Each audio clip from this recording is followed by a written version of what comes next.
Okay, so dear Dhamma practitioners, be comfortable yourself and relax your body. Keep your back straight, neck head straight in one line and your right palm on your left. So gently close your eyes and bring attention to this bell sound. And while you're focusing to the sound, mentally relax your body, relax your mind and relax your breathing with your thoughts. So do nothing extra. Just follow the sound, please.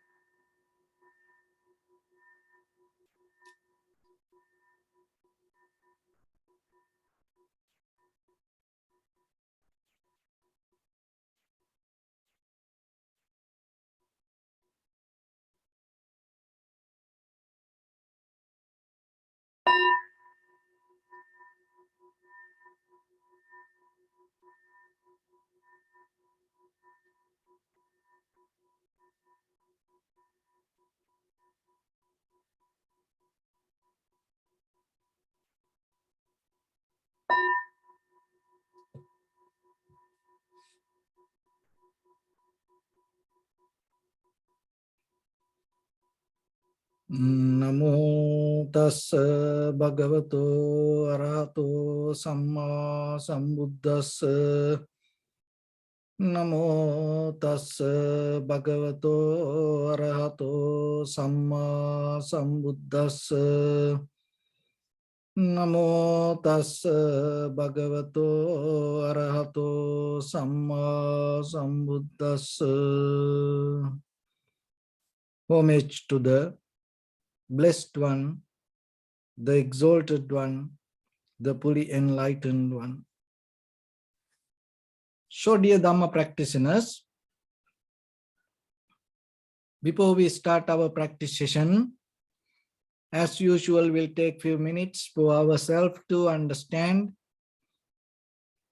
how this meditation practice can help for us to develop our spiritual foundation. So when it comes to spiritual foundation, you have to, in the beginning, to have a very clear knowledge, understanding regarding what you practice.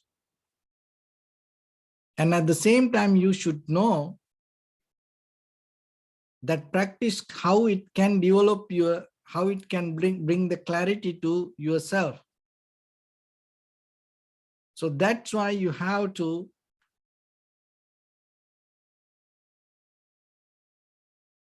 bring the analytical understanding, just rather than following or believing something. You have to learn by reasoning. That is the very behavior of our mind also. From the beginning of the human life, people didn't have idea about liberation or freedom. They had the idea about surviving. They had a struggle. They spent their life to survive. And then by the time they experience this disappearance or the death, and then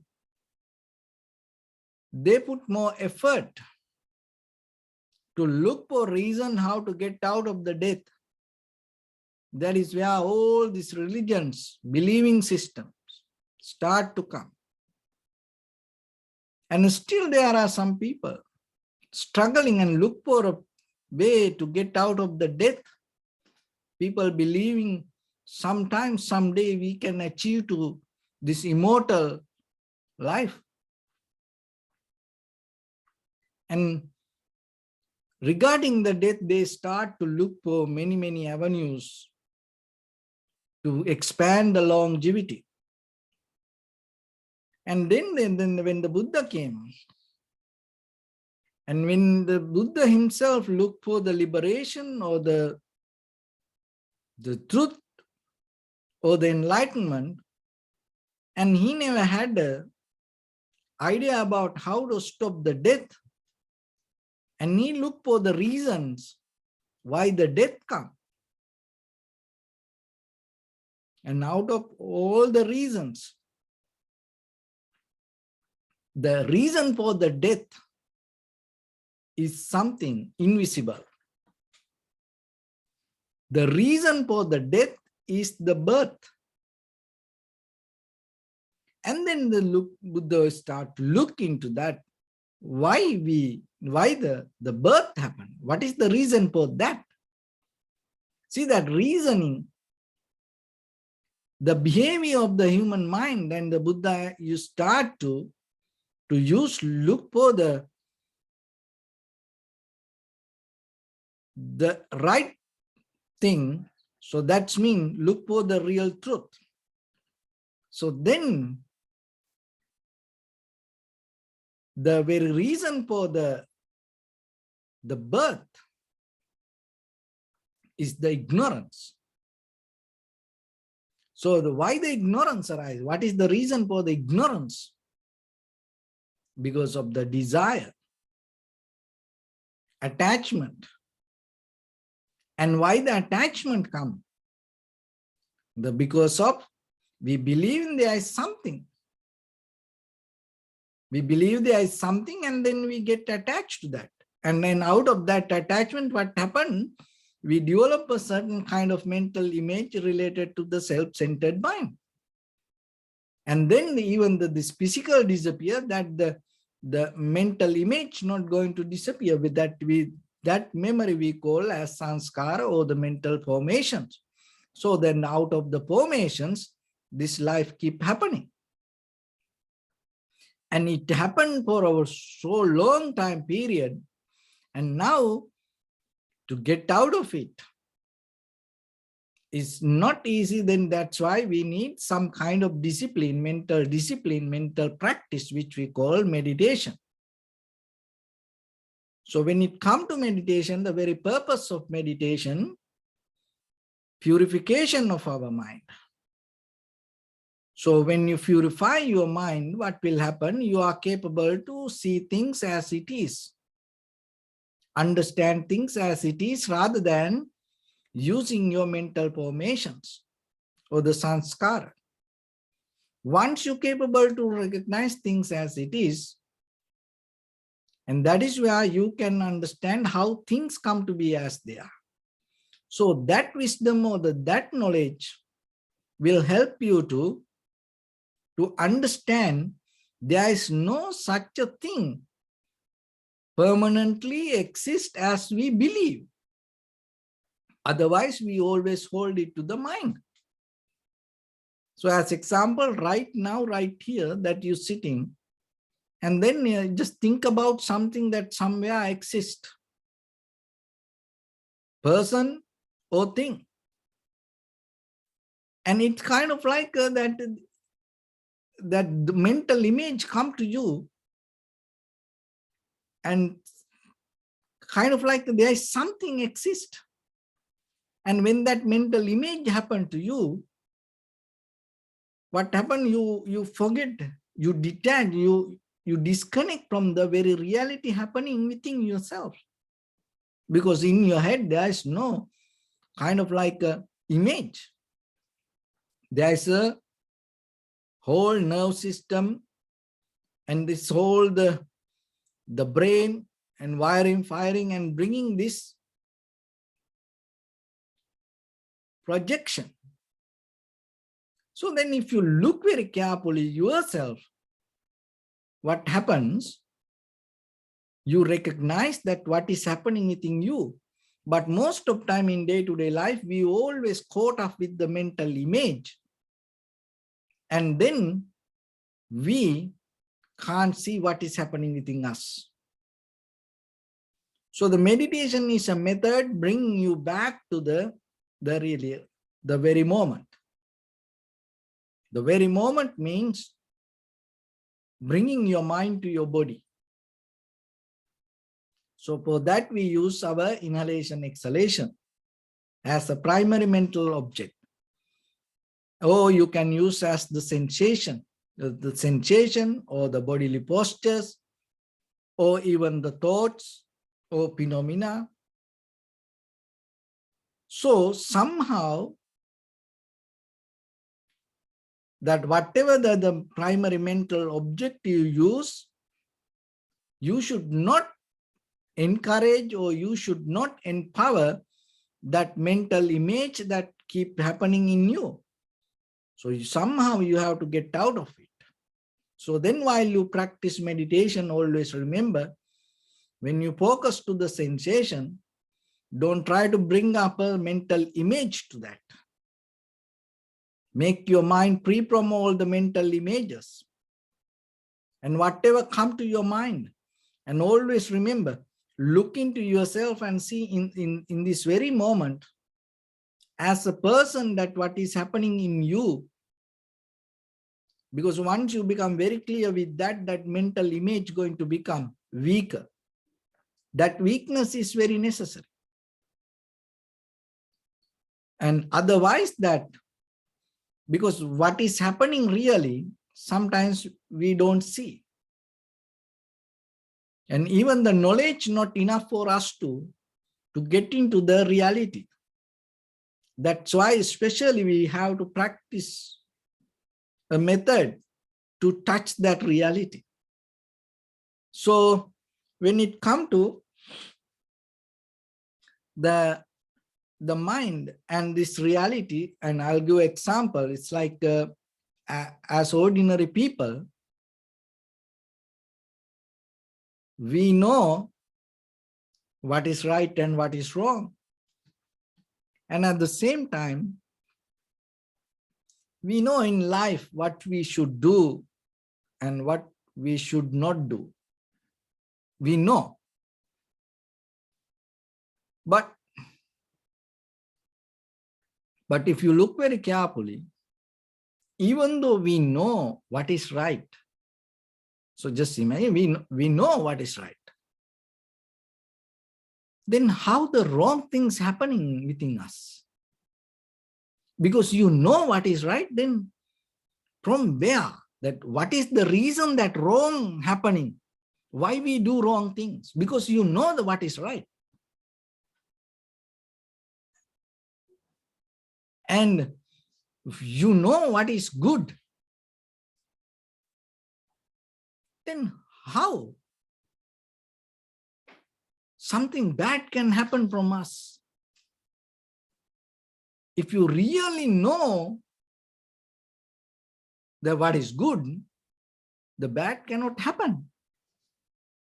But still in the world, within you and me,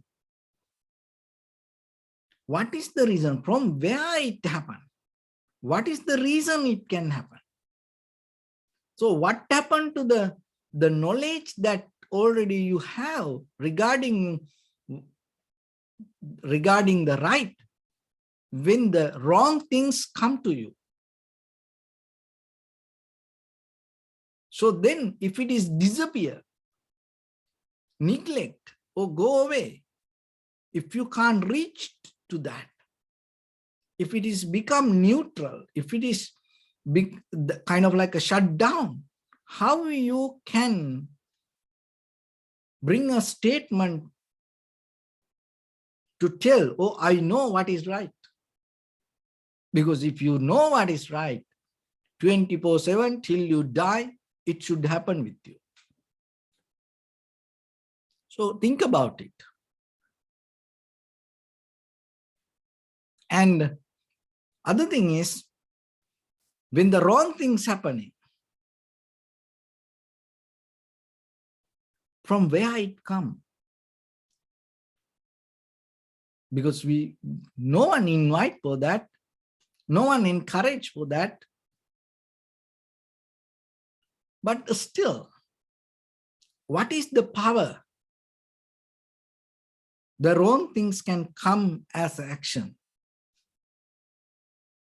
So if you look very carefully, you recognize, because we don't see this nature, we don't see this behavior, what is exactly happening within us, because of we caught up with most of time with the mental images, with the thoughts. We become very limited to that. When we become very limited to thoughts, we disconnect from the reality. But the reality is always going to become powerful. And the patterns and the methods sometimes overtake, and we don't see that how we into the patterns or how we into the methods and how we develop the structure within our lifestyle, because we caught up with the mental images. So then the meditation, that's why the meditation is very necessary. Not for everyone, but if you look for the clarity to disconnect from these mental images, disconnect from this visualization, disconnect from the world we build up with the thoughts, and you have to have some practice. So when you disconnect from these mental images or the thoughts you build up, the world you build up inside you, what happens? You're capable to see things exactly as it is, and at the same time, that is where you are capable to understand the cause and effect. So once you are capable to detach from this, your own thoughts, and you see how things come to be as they are, and that is where you can interfere with that without making any harm, without getting hurt, without making any disturb to it. That is where you can interfere with it. So that interference we call the right way of seeing and understanding. So it is not that what you want or what you think, you recognize that things itself, from its own character, from its own behavior, and you accept it. There is something exists separately from you. But when we caught up in our thoughts, what happens? With the memory, with the thinking part, with the visualization, with the desires, we try to make things happen the way we want. So that itself creates a struggle. It itself creates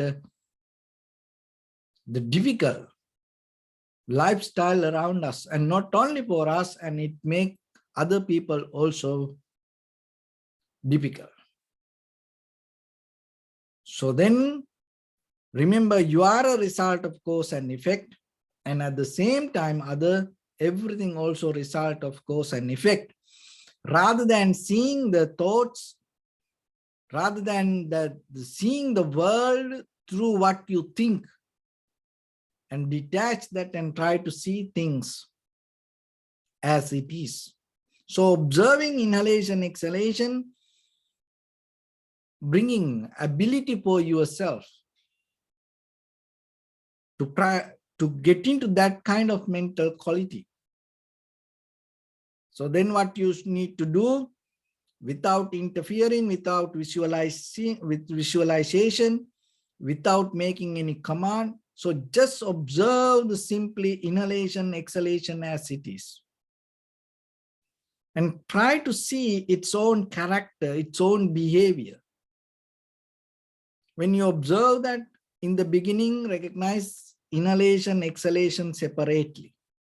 Be very clear. This is inhalation, this is exhalation. And then the next moment when the inhalation happens, know this is inhalation, and observe from beginning to end. Novelly, this is the beginning, this is the middle, this is the end of the inhalation. And when the exhalation happens, know this is exhalation, and know this is the beginning, this is the middle, this is the end of the exhalation. So in that way, little by little, you develop ability. Rather than caught up with thoughts, your awareness become more into the outside and see the very experience.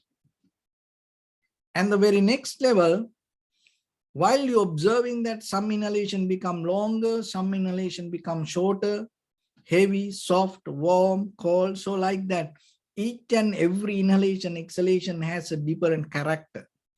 So behavior, so learn it, observe it, recognize it. While it happens, recognize it. So not what you think.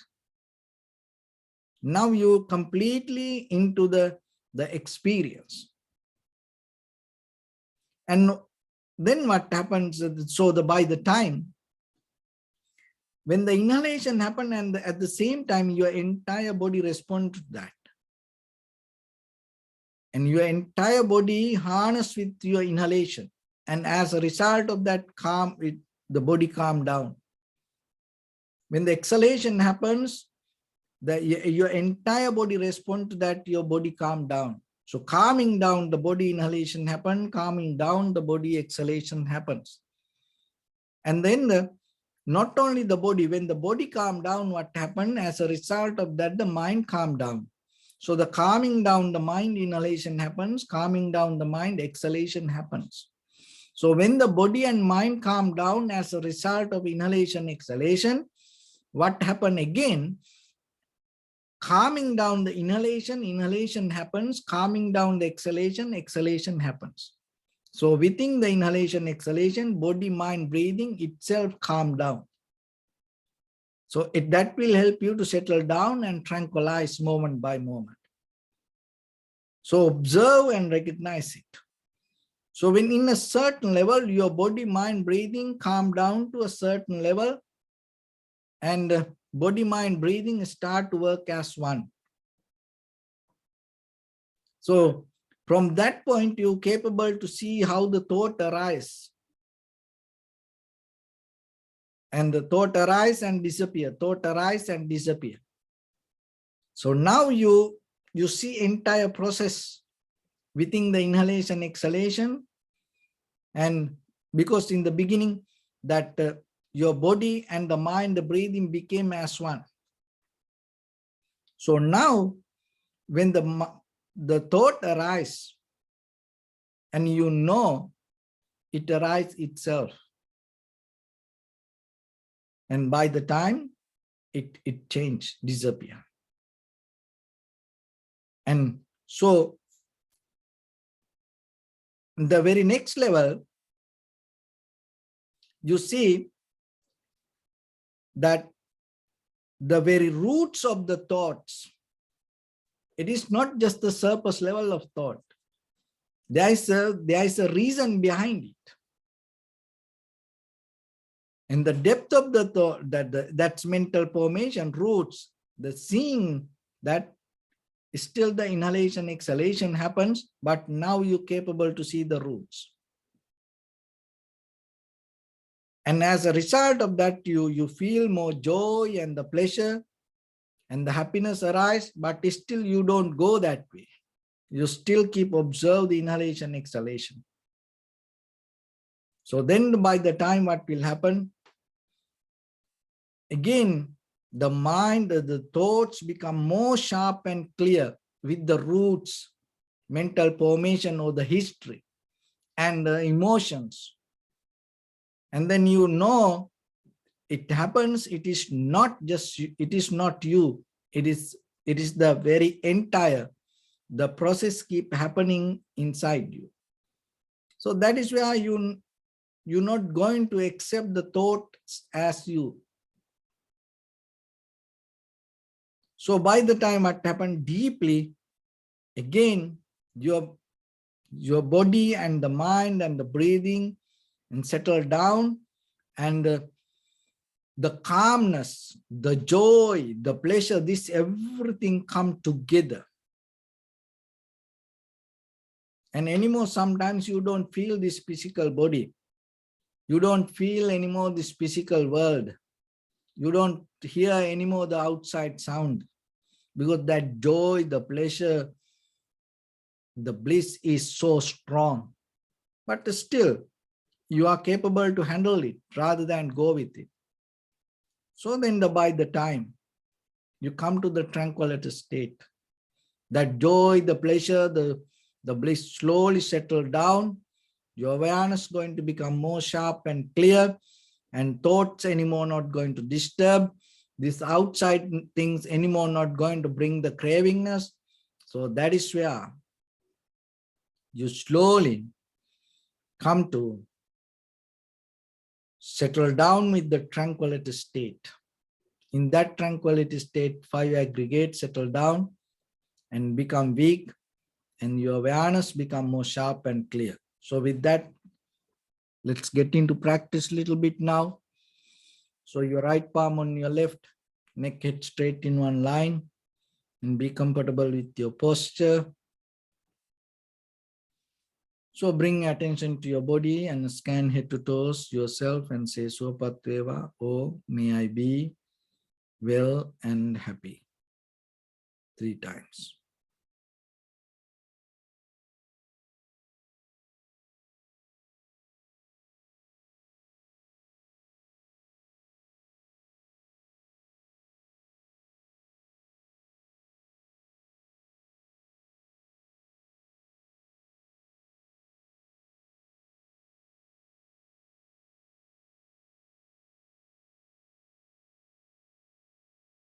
Take a moment and think. We gathered here in this moment to practice this ancient meditation technique. All the Buddhas, all the enlightened masters followed this path and achieved wisdom. So we also gathered here to accumulate that knowledge. In this moment with this sitting, may my body become more comfortable, may my breath be more smooth, may no difficulties come to me. May all the success come to me. Also think for a moment, this is the last moment we're spending in this very lifetime, and detach your mind from all your past memories and as well as any kind of future thoughts. Just try to remain in the present moment, observing the sensation of your inhalations and exhalations. So in the beginning, deeply and gently, breathe in, breathe out 3 times and find the sensation, please.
Bring attention to your body, please. Observe your posture.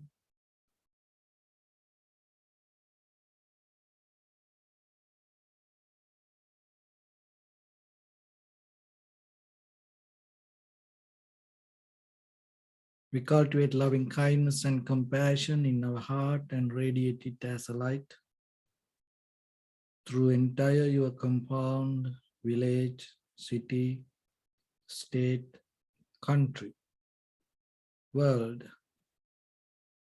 around this universe.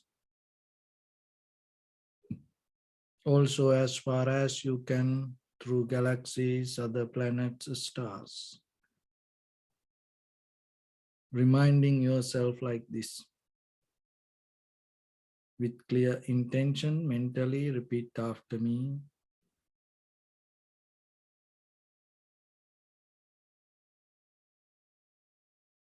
May all living beings in this universe be well and happy.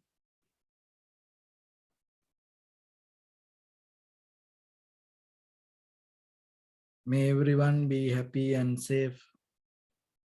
And may their hearts be filled with joy.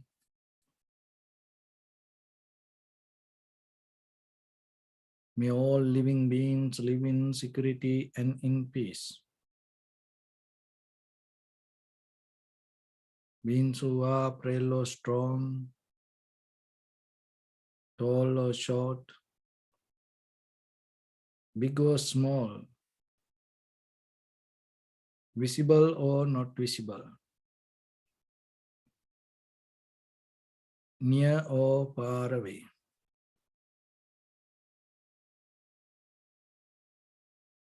Already born or yet to be born.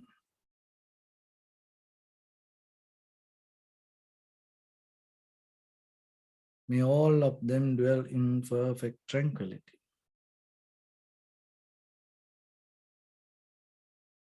Let no one do harm to anyone. Let no one put the life of anyone in danger.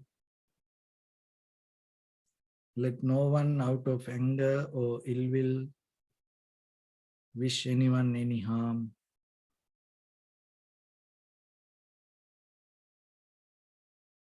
Expand the loving kindness and compassion beginning from your heart.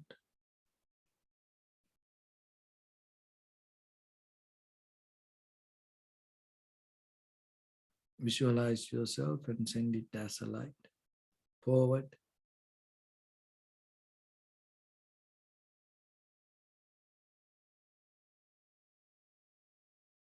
To your backside.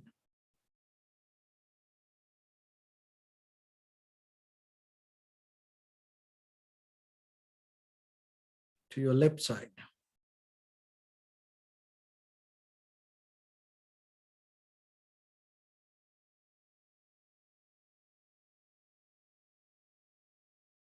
To your right side.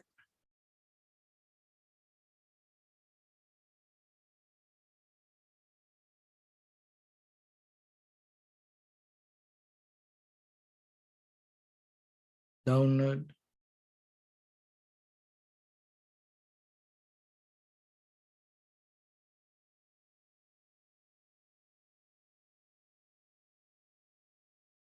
And upward.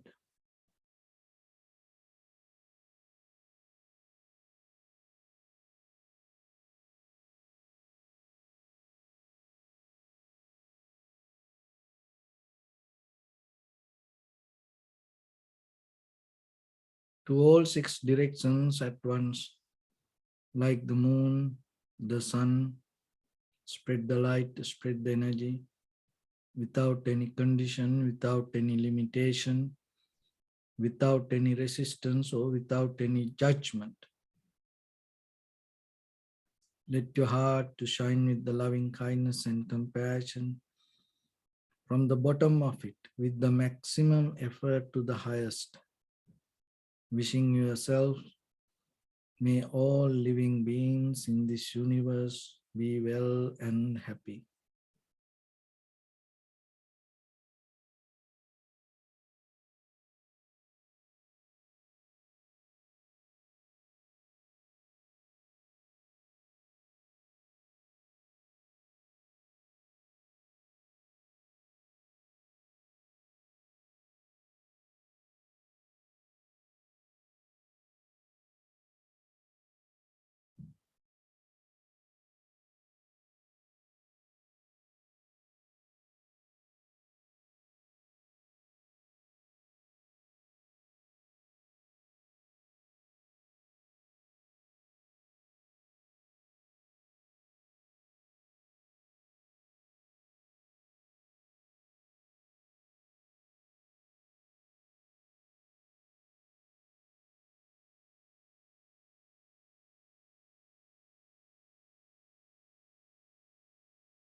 Say sadhu, sadhu, sadhu. So first of all, we offer this practice to the great qualities of the Buddha, Dhamma and the Sangha. And also by the power of this meritorious deed, may all of us attain to the supreme bliss of Nibbana. May all your guardian angels and deities will receive these merits and increase their longevity and protect all of you from any kind of planetary influences or any ill effects. Ittavata cha me sampadam punya sampadam sabbe deva numodantu sabba sampatti siddhya sabbe bhuta numodantu sabba sampatti siddhya sabbe satta numodantu sabba sampatti siddhya Maya Dhammanu Dhamma Patipattiya Buddham Pujemi Dhammam Pujemi Sangham Pujemi Addaya Imaya Patipattiya Jati Jara Vyadhi Maranam Paribunjisami Idhamme Punya Kammanga Savakkaya Vahang Hotu Sabba Dukkha Pamunchatu. Bless you.